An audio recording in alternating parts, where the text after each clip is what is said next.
Hello दोस्तों, तो स्वागत है आपका एसबीआई जर्नी में। तो हम कर रहे थे चेकलिस्ट नंबर 2। इसकी एक पजल ऑलरेडी हम कर चुके हैं। आज है नंबर पजल 2 का। तो चलिए करते हैं पजल। तो पजल नंबर 2 हमको दी हुई है। 7 पर्सन, उनके नाम दिए हुए हैं ABCDEFG, were born in 7 different month, और उन मंथ के नाम भी हमको दिए हुए हैं, but not necessary in the same order. तो देखो 7 मंथ दिए हुए हैं, तो सबसे पहले लिखते हैं हम 7 मंथ। तो कौन कौन से मंथ दिए हुए हैं? जून से हमको स्टार्टिंग की हुई है, तो देखो थोड़ा सा इसको साइड में लिखते हैं, ताकि अगर इनके साइड में भी कोई कंडीशन दी हुई हो तो हम उनको भी डिनोट कर सके। तो यहाँ पर लिखते हैं सबसे पहले हम जून। तो देखो जून को लिखता हूँ मैं यहाँ पर। जून, जुलाई, अगस्त, सितंबर, फिर आएगा अक्टूबर, नवंबर एंड दिसंबर। ठीक है, इनके बीच में लाइन ड्रॉ कर लेते हैं। और इनके आगे हम ये भी लिख देंगे कि किस किस महीने में कितने कितने दिन होते हैं। जैसे कि जून में 30 डेज होते हैं, अगस्त में और जुलाई में 31 दिन होते हैं, सितंबर में जो है 30 दिन होते हैं, फिर अक्टूबर में वापस 31 दिन हो जाएंगे, और नवंबर में वापस 30 दिन हो जाएंगे। तो मैंने केवल जिन जिन में even number of the days होते हैं उनको डिनोट कर दिया है, तो जिनको डिनोट नहीं किया उसमें मतलब odd number of the days है। कंडीशन को पढ़ना स्टार्ट करते हैं। A was born in a month which has 30 days. इसका मतलब ए जो है वो 30 डेज वाले में बोर्न होता है। नेक्स्ट कंडीशन है 2 person were born between A and G. A और जी के बीच में जो है 2 पर्सन बोर्न है। G who were not born in the last month. इसका मतलब जी जो है ना वो लास्ट मंथ मतलब दिसंबर में नहीं है।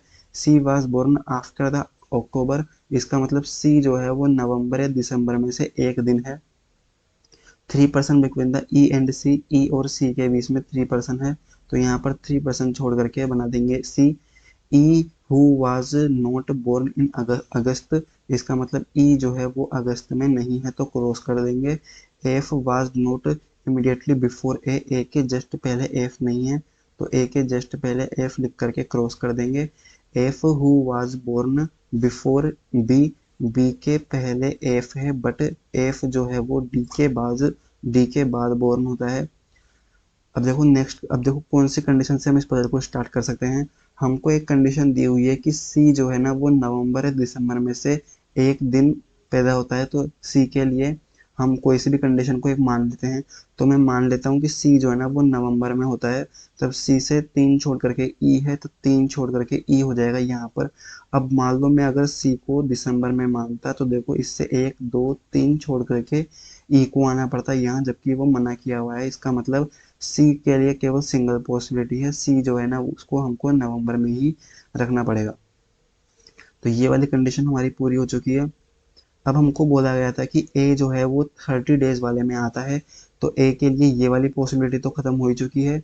अब ए या तो यहाँ पर आ सकता है, या फिर ए जो है वो यहाँ पर आ सकता है। तो किसी भी एक पॉसिबिलिटी को लेकर के स्टार्ट कर देंगे। तो हम लगाएंगे इसमें मिनिमम पॉसिबिलिटी। ठीक है, तो ए को रख देते हैं। मान लो मैंने ए को रख दिया यहाँ पर। ए से 2 छोड़ करके जी होना चाहिए, तब 2 छोड़ करके जी जो है वो हो जाएगा यहाँ पर। तो ये वाली कंडीशन पूरी हो चुकी है। अब हमको बोला गया था कि डी के नीचे एफ, एफ के नीचे बी होना चाहिए। तो इनके लिए केवल सिंगल सिंगल पॉसिबिलिटी बची है। बी के नीचे, ये देखो डी के नीचे एफ और एफ के नीचे बी। ए के जस्ट ऊपर एफ नहीं होना चाहिए, तो देखो ए के जस्ट ऊपर एफ नहीं है। इसका मतलब हमने जो पहली पॉसिबिलिटी मानी ना, मिनिमम पॉसिबिलिटी कि ए जो है वो ऊपर होना चाहिए, वो बिल्कुल ठीक है। और देखो जी जो है वो भी यहाँ पर नहीं आ रहा। इसका मतलब हमारी पजल बिल्कुल ठीक बनी है। आंसर मैच कर लेते हैं एक बार। AEDGF, AEDGF CB। सी भी बिल्कुल ठीक है।